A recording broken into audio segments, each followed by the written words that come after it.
In this episode, we're going to take a look at some monster toys that I wish I had when I was a kid. So, stick around.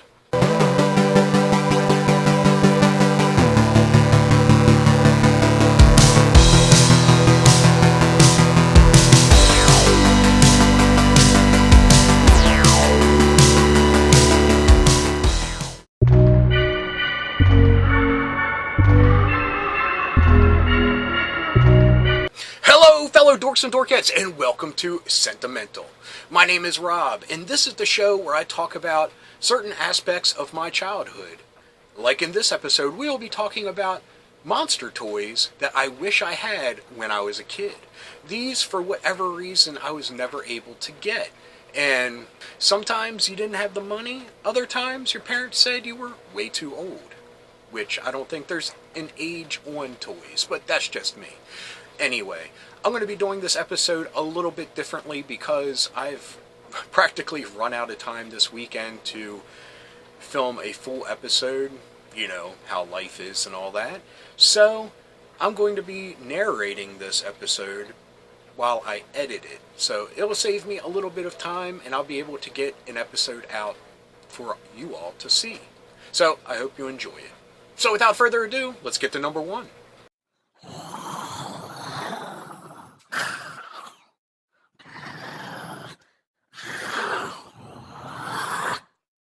Our first monster toy comes from Hasbro in the year 1986. It was part of the Inhumanoids toy line, and it is Redlen. Redlen is part of a sentient tree race known as the Redwoods, and they are mutors, which were the good monsters that locked away the Inhumanoids underground. So, even though he's a monster, he's a good guy. And there were actually 3 different versions of him released, and they were Red Sun and Gray Tree along with Redlen. And one of the things I love about this guy is, just his look. He looks fantastic. I love those green eyes, and he had a feature that if you would shine like a flashlight down through the little lens, his eyes would light up, so that's pretty cool. Very simple feature, but neat. And he also had the play feature of telescoping body. So, hey, he's a little tree guy, then bam, all of a sudden he's a giant. So, really liked this. I love the Inhumans toy line, but I never had any of them. And I don't know why. It just seemed to...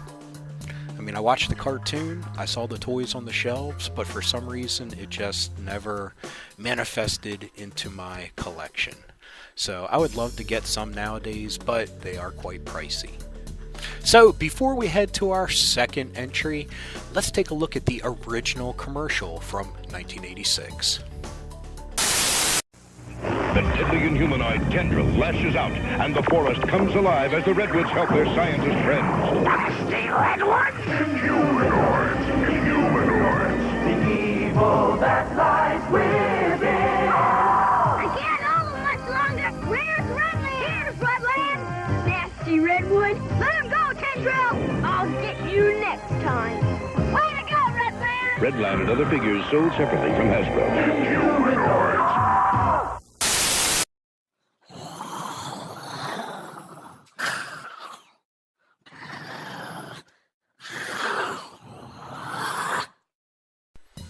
Our next toy comes from Axlon in the year 1985, and it was part of the Petster toy line.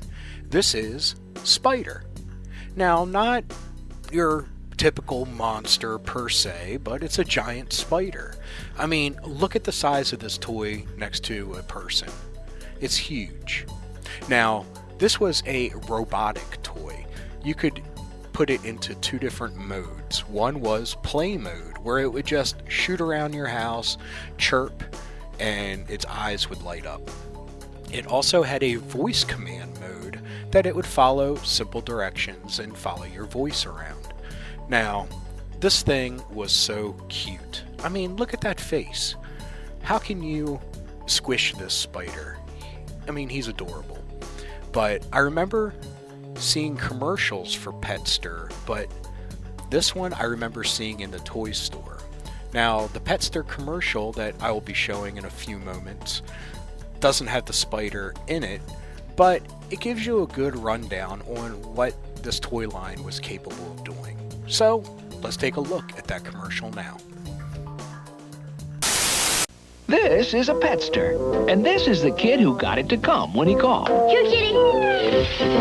His sister made it go right or left just by clapping her hands. Don't get it! Their neighbor likes to play games with Petster, and the little girl down the street just loves him, even though Petster's batteries are not included. Then there's the kid who let Petster do its own thing, while she did nothing at all. The Petster and Petster Deluxe with leash are sold separately by Axlon.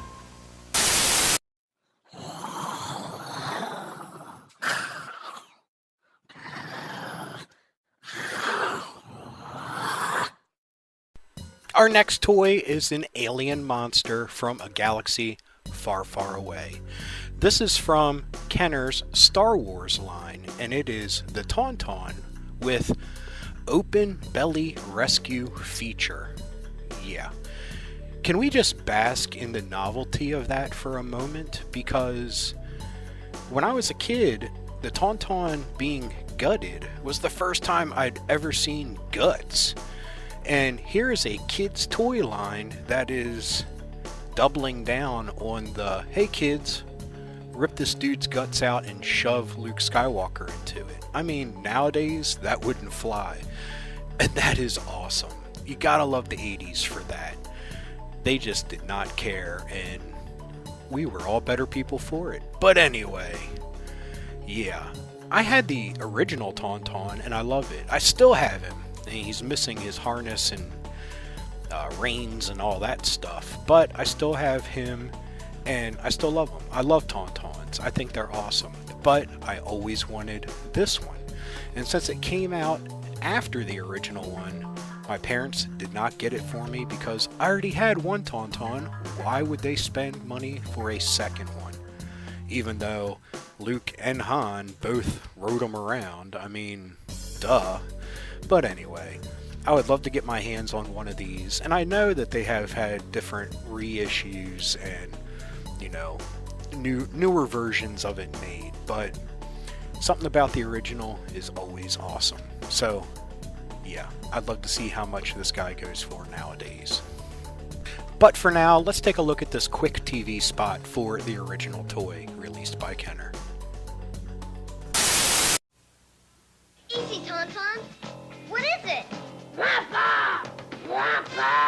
New Tauntaun, Wampa, and action figures, each sold separately. Han Solo! Help! Oh no! It's got Luke! Watch it, Tauntaun! Gotcha! New Tauntaun comes with an open belly rescue feature. You'll be okay, Luke, as soon as I chase away that thing. New Tauntaun and Hoth Wampa and other action figures, each sold separately from Kenner Star Wars, The Empire Strikes Back collection.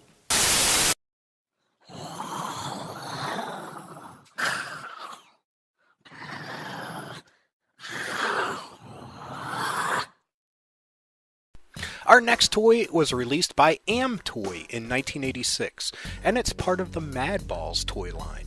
More specifically, the Head Poppers. This is Wolf's Breath. And yes, I was a super duper fan of the Madballs. Didn't have a single one. And when these Head Poppers came out, I took notice because of their action figure features. Yeah, I'm a sucker for action figures, so you take an awesome ball, give it some arms and legs, and I'm all for it. Make it a werewolf on top of that? Take my money, please. Now, I have no idea how much this would go for nowadays, but they actually have a re-released version that looks pretty sweet.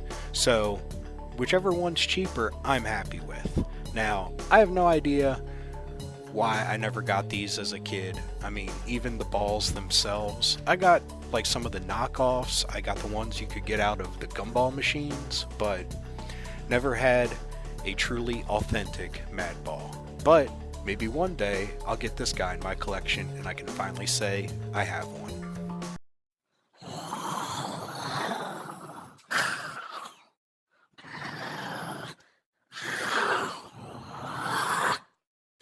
In 1980, there was only one movie that was direct competition to Star Wars as my favorite movie, and that was Clash of the Titans. Now, I was lucky enough to have some of the action figures and Pegasus, but I was never able to get the granddaddy of all toys, the Kraken. Released by Mattel, the Kraken was a huge toy, and to standards back then, it was pretty big. And yeah, it was expensive then, and it's super expensive now. Oddly enough, I could not find many listings of it for sale, but the one lone listing I could find was for a pretty penny. Now, this is definitely something I will never be able to get my hands on, but it still deserves a place on this list because I wish I had it when I was a kid.